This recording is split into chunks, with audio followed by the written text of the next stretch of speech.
Muito bem-vindos ao Contratos, o seu podcast que fala sobre contratos de uma maneira disruptiva.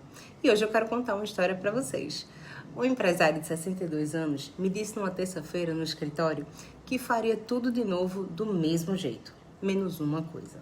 E neste episódio eu conto o que ele descobriu tarde demais sobre o próprio contrato social e porque a regra que decide o futuro da sua empresa provavelmente não foi escrita por você.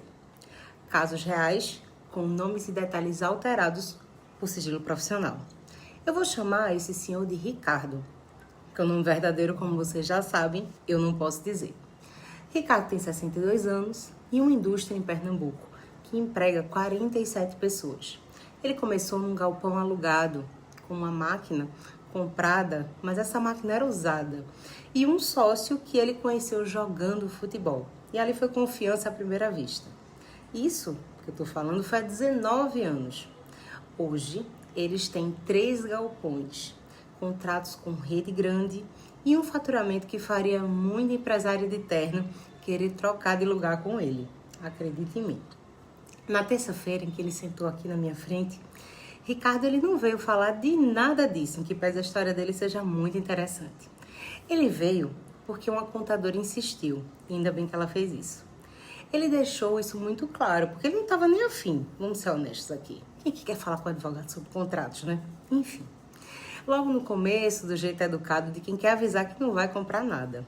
Disse que estava ali por uma gentileza da contadora, que era nossa parceira, que a empresa estava muito bem, que ele e o sócio nunca tinham brigado por dinheiro em 19 anos.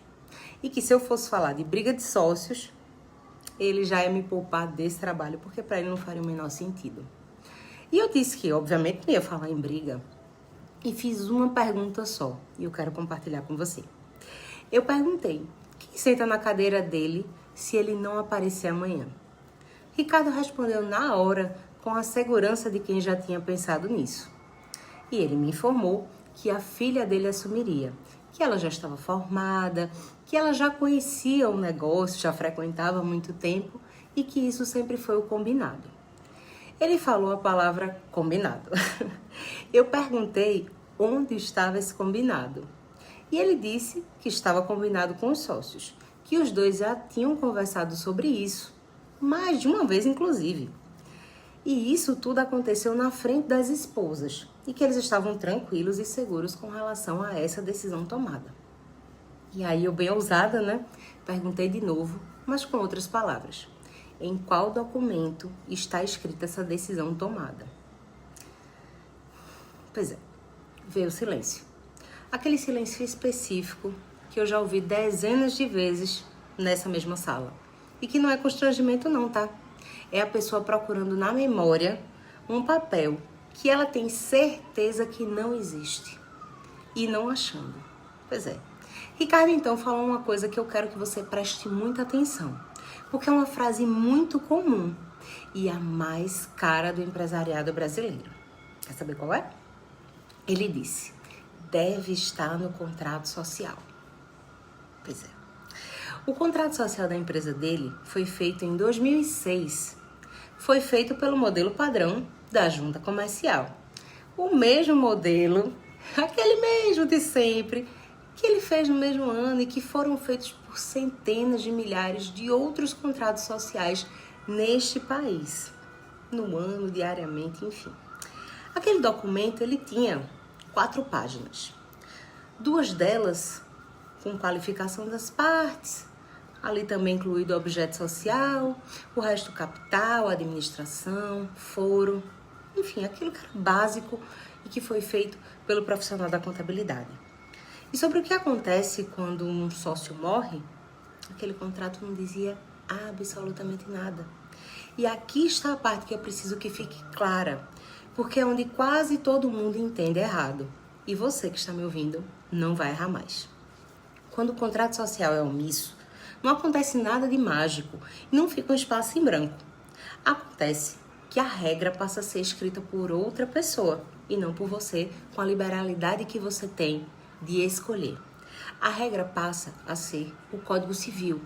E o Código Civil diz que na falta de disposição em contrário, resolve isso de um jeito que raramente é o jeito que os sócios gostariam que fosse. O herdeiro entra.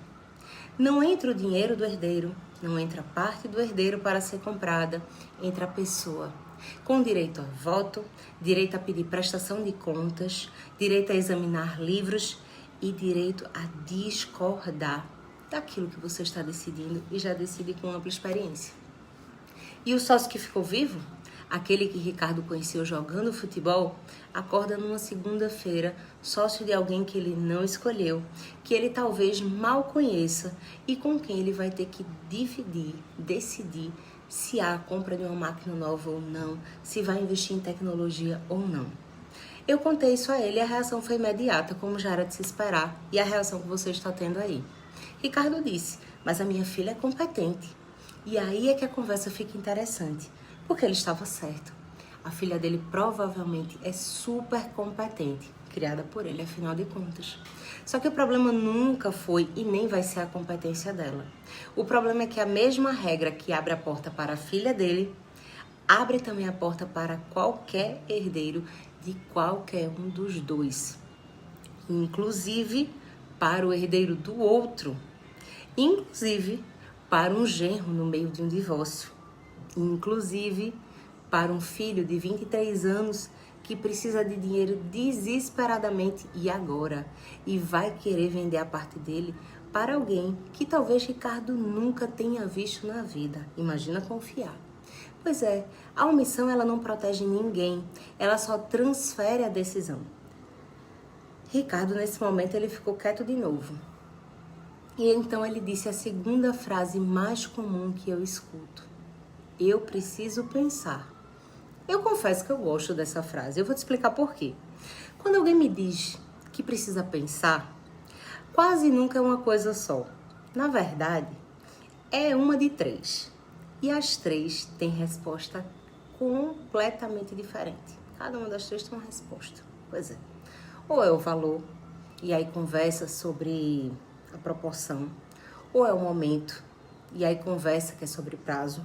Ou é uma dúvida se de fato resolve de verdade, se aquela comunicação, se aquela alteração, ela vai resolver de verdade o problema. E aí a conversa é sobre mecanismo. A pessoa diz que vai pensar, geralmente ela não sabe qual das três é a dela. Mas vamos nomear as três em voz alta. E isso com certeza vai ser o que destrava a conversa. E foi isso que eu fiz na frente do cliente. No caso de Ricardo era a terceira. Ele não estava com dúvida sobre o preço e nem sobre o momento. Ele já tinha entendido que estava pronto para isso. Ele estava com dúvida se o papel, que hoje em dia nem sempre é mais, papel, resolveria um problema que ele achava que era de família e não do contrato. Então eu mostrei o mecanismo. E o mecanismo ele tem nome. Ele chama-se apuração de haveres. É quase um grego, mas aqui estamos para trazer a tradução disso. É uma cláusula que existe há décadas, que está prevista em lei e que faz uma coisa muito simples de entender. Ela determina que na saída de um sócio por morte, o valor da participação dele seja apurado por um critério que os sócios definiram antes e pago aos herdeiros em parcelas, num prazo que os sócios também definiram antes. Repara no que essa cláusula faz. Ela não tira nada de ninguém e não é o objetivo, até porque as partes estão convergindo. O herdeiro, em verdade, recebe integralmente aquilo que é dele e o que ele não recebe é a cadeira. Ele recebe o dinheiro e não o voto. E tem uma segunda coisa que essa cláusula faz e que eu quero que você saiba, que é a que ninguém percebe de primeira. Ela define o critério de avaliação. Porque se o critério ele não estiver escrito, a discussão sobre quanto vale a parte do sócio morto, ele vai acontecer. Agora, ela vai acontecer entre uma empresa que deseja e precisa continuar operando e uma família que acabou de perder alguém querido ou está enfrentando uma incapacidade, enfim. Já vi essa discussão durar mais de 4 anos. Já vi empresa parar de investir durante 4 anos por causa dela. A empresa, ela não vai quebrar por causa do herdeiro, pode ser até que quebre, mas ela quebra por causa da paralisia nesse caso em questão. E existe uma terceira peça, que no caso do Ricardo era que realmente ele queria e não sabia pedir. Se ele quer que a filha assuma, isso também se escreve.